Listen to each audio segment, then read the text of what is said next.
when fast bowlers can bowl those Yorkers with pinpoint accuracy, well, all you can do is watch out for your toes. And while we talk about Yorkers and Pakistani bowlers, I've got two greats of the game, one not from the recent past and one from the recent past, one current and one former. Umar Gul and the current bowling coach of Pakistan, and Haris Rauf, one of the best bowling for the Yorkers going around for Pakistan. Join me, Umar bhai. हम हारिस की बात करेंगे, but पहले आपसे मैं शुरू कर लेती हूँ. पिन पॉइंट एक्यूरेसी से यॉर्कर्स बोल करना और ख़ास तौर पे डेथ पे आपका नाम प्रॉब्ली सारे फहरिस्त है उस लिस्ट में. क्या उसके पीछे technique, skill, what is the basic that you need from that?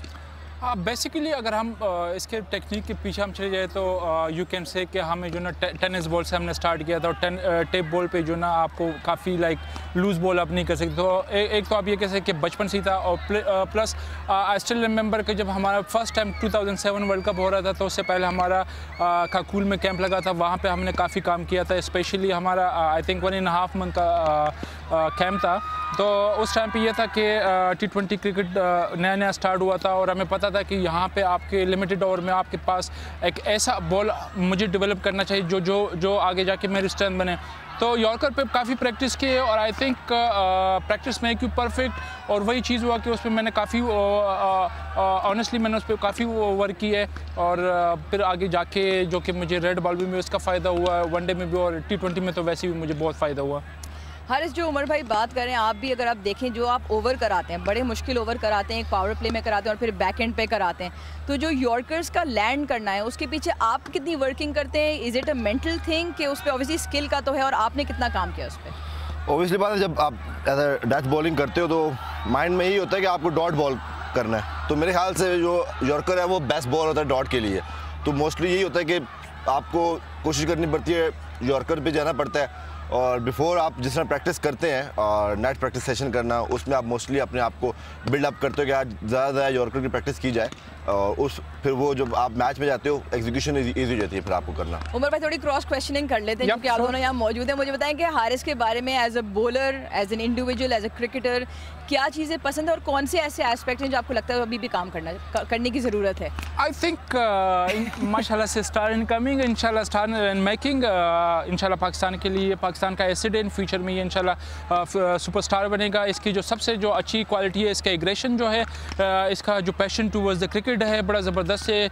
आप कभी भी इसको रिलैक्स नहीं दे सकते. जो भी मैच होता है, चाहे वो PSL का मैच हो, चाहे इंटरनेशनल मैच हो, चाहे इवन फर्स्ट क्लास मैचेस में मैंने इसको देखा है, जो सबसे इसकी पॉजिटिव चीज़ हो इसकी एनर्जी और जो एग्रेशन है. आई थिंक वो इसको हारिस रऊफ को जो यहाँ तक लेके आया इंटरनेशनल क्रिकेट में, इसने माशाल्लाह से जो एक नाम बनाया, तो purely it's credit goes to his aggression और डेफिनेटली हार्ड वर्क. तो मेरे ख्याल से हार्ड वर्क करके जिसको इसको मैंने स्टार्ट में देखा था, डायमंड ग्राउंड पे मैंने देखा था इसको टेप बॉल खेलते हुए, तो I think credit goes to him. और जिस तरह मैंने कहा कि always hard work pays off. बिल्कुल, no doubt, credit goes to him and hard work pays off. जब मैंने आपसे सवाल पूछा ना तो उसके शक्ल पे एक मुस्कुराहट थी कि पता नहीं आप कोई ड्रेसिंग रूम की आपको इसकी शरारती बात बताने लगे.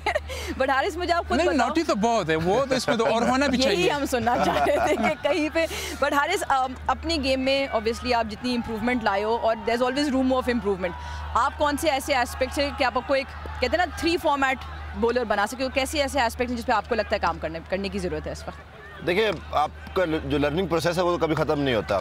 आप जिस तरह की क्रिकेट चल रही है, आपको जिस तरह डे बाय डे आपको इम्प्रूव करना पड़ता है. बट ये होता है कि आपकी जो स्ट्रेंथ है, कोशिश करते हैं कि उस पर ज़्यादा हार्ड वर्क किया जाए, उस पर ज़्यादा कमांड हो जाती है फिर आपको जब एग्जीक्यूशन करते हो. बट आपको वक्त के साथ साथ आपको नई चीज़ें सीखनी पड़ती हैं.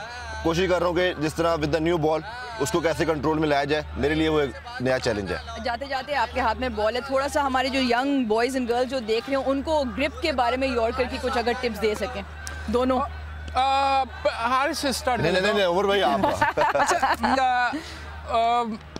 आई बिलीव कि हर बंदे के अपने ग्रिप स्टाइल होता है. जो मैं नेचुरली अगर कन्वेंशनल स्विंग के लिए जाता हूँ, जिस तरह आपको कह सकते कि न्यू बॉल के साथ, तो तब तो मेरा ये सीम पोजीशन ये होता है, दोनों फिंगर ऑन द सीम, ये तो साइड पे होता है.